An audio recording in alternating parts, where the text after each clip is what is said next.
On the quiet edge of Cedar Hill, in a small beige house with peeling paint, lived an old man named Raymond Ellis, almost 80, who had spent his entire life as a mailman.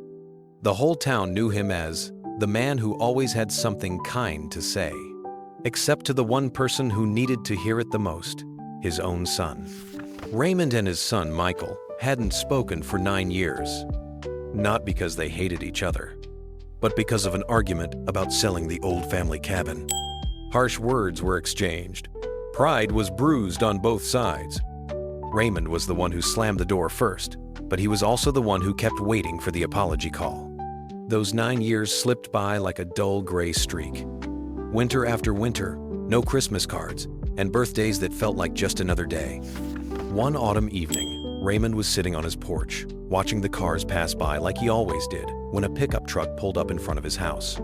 The person who stepped out was Becca Michael's ex-wife. She spoke just one slow, heavy sentence. "Ray, Michael was in an accident. He didn't make it." It felt like the air was sucked out of Raymond's lungs.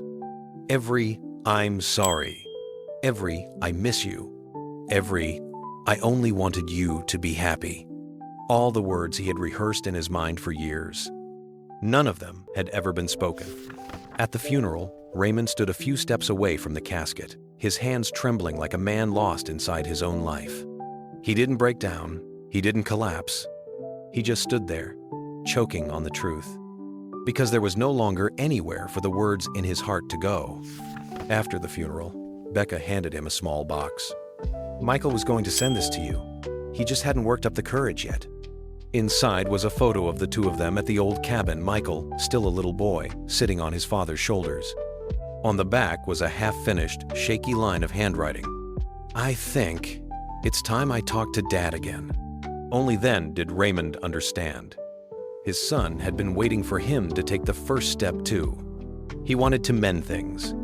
He had his own unsaid words. But time hadn't waited for either of them.